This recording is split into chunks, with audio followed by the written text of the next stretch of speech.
کیا یہ کوئی کہتا ہے کہ قرآن میں غلطی ہے؟ کیا مسلمان کے ذہن میں ایسی بات آتی ہے قرآن میں کوئی غلطی ہے، کوئی بھول ہے؟ ایک عیسائی مشنری ہے جو ایک کتاب لکھتا ہے 436 پنوں کی، گویا وہ یہ کہنا چاہتا ہے اپنی کتاب میں کہ قرآن میں کم سے کم 287 بھول، 287 چوک، 287 غلطیاں ہیں۔ مسلمان الحمدللہ یقین کے ساتھ یہ مانتا ہے کہ قرآن اللہ کی جانب سے ہے، اس کے اندر کوئی کجی نہیں ہے، اس کے اندر کوئی غلطی نہیں ہے۔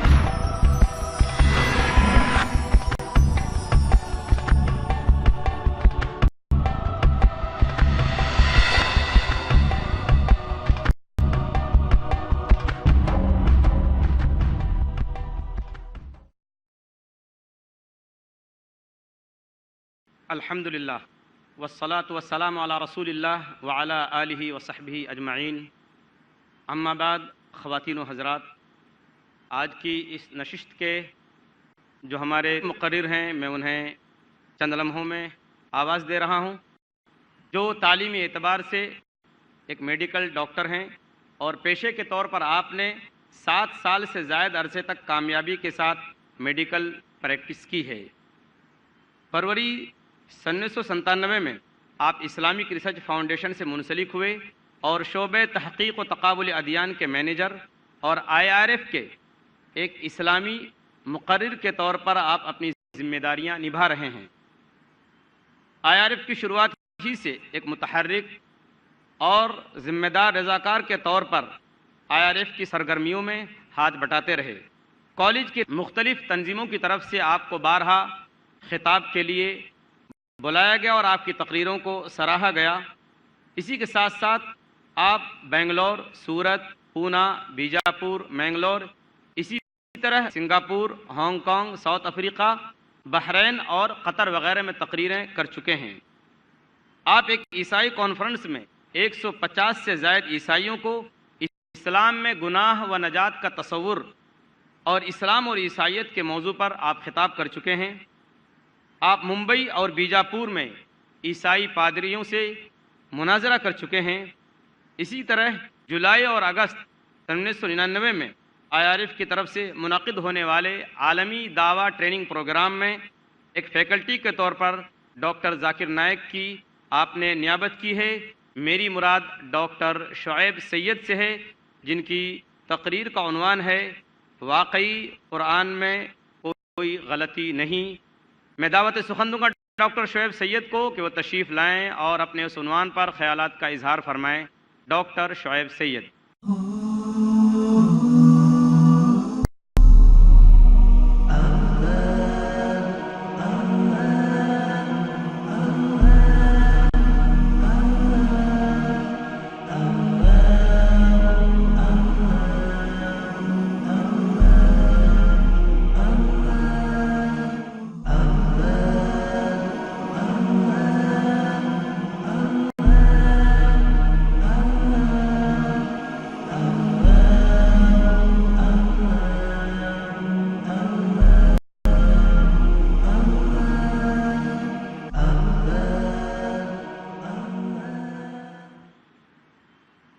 الحمدللہ والصلاة والسلام علی رسول اللہ وعلی آلہ وصحابہ اجمعین، فاعوذ باللہ من الشیطان الرجیم، بسم اللہ الرحمن الرحیم۔ قرآنا عربیا غیر ذی عوج لعلہم یتقون، قال رب اشرح لی صدری ویسر لی امری واحلل عقدۃ من لسانی یفقہوا قولی۔ محترم صدر صاحب، حاضرین اکرام اور پیس ٹی وی کے سامعین، السلام علیکم ورحمۃ اللہ وبرکاتہ۔ میری تقریر کا عنوان جیسے کہ اعلان ہوا، واقعی قرآن میں کوئی غلطی نہیں۔ آخر اس طریقے سے عنوان کیوں؟ کیا یہ کوئی کہتا ہے کہ قرآن میں غلطی ہے؟ کیا مسلمان کے ذہن میں ایسی بات پنپتی ہے، آتی ہے کہ قرآن میں کوئی غلطی ہے، کوئی بھول ہے؟ ہرگز نہیں۔ مسلمان الحمدللہ باقاعدہ یقین کے ساتھ یہ مانتا ہے کہ قرآن اللہ کی جانب سے ہے۔ تو آخر یہ عنوان، یہ ٹاپک اس طریقے سے کیوں کہ واقعی قرآن میں کوئی غلطی نہیں۔ دراصل ایک اسلام مخالف، قرآن مخالف ایک کتاب ہے جس کا ٹائٹل ہے انگلش میں "Is the Quran infallible"، یعنی کیا قرآن معصوم ہے؟ کیا قرآن میں کوئی غلطی نہیں؟ کیا قرآن میں کوئی بھول نہیں، کوئی چوک نہیں؟ گویا وہ یہ کہنا چاہتا ہے اپنی کتاب میں 287 سوالات، اعتراضات اٹھا کر کے کہ قرآن میں کم سے کم 287 سوالات، 287 بھول، 287 چوک، 287 غلطیاں ہیں۔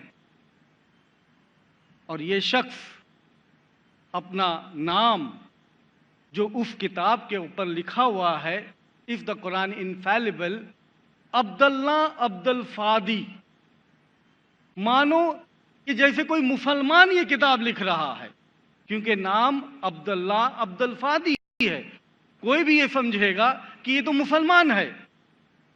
اگر اس کی تحقیق کریں گے تو معلوم ہوگا کہ یہ مسلمان نہیں ہے، عیسائی مشنری ہے، جو اپنا نام اسلامی رکھ کر کے وہ دھوکہ دینا چاہتا ہے، مسلمانوں کو بدگمان کرنا چاہتا ہے، ورگلانا چاہتا ہے کہ دیکھو ایک مسلمان خود ہی کہہ رہا ہے کہ اس کے اندر 287 یا بے شمار غلطیاں موجود ہیں۔ تو یہ ایک عیسائی مشنری ہے جو ایک کتاب لکھتا ہے 436 پنوں کی، جس کے اندر 10 حصے وہ کرتا ہے، اور 10 حصوں میں 10، 15، 20 سوالات جڑ دیتا ہے، اور یہ کہتا ہے کہ دیکھو یہ قرآن میں غلطیاں موجود ہیں۔ اور سرسری طور پر اگر اس کتاب کا کوئی مطالعہ کرے تو یہ سمجھے گا نتیجتاً کہ یہ کتاب کے اندر قرآن کے حوالے تو دیے ہیں، قرآن کی آیتیں پیش کی ہیں، لیکن جو مفہوم ان قرآن کی آیتوں میں وہ چسپاں کرتا ہے، وہ سارا کا سارا اکثر وہ اٹھاتا ہے مختلف دوسری کتابوں سے، تفاسیروں سے، اور جو تفاسیر سے جو مطلب اخذ کرتا ہے وہاں سے وہ یہ مطلب پیش کرتا ہے کہ دیکھو یہ تفاسیر میں بات اس قرآن کی آیت کے تعلق سے یوں ہے، اس کا مطلب، اس آیت کا مطلب یہ ہے۔ تو یہ جو مفہوم تفاسیر میں سے وہ اخذ کرتا ہے، نکالتا ہے، وہ قرآن کی آیتوں سے چسپاں کر دیتا ہے، کہتا ہے کہ قرآن یہ کہتا ہے۔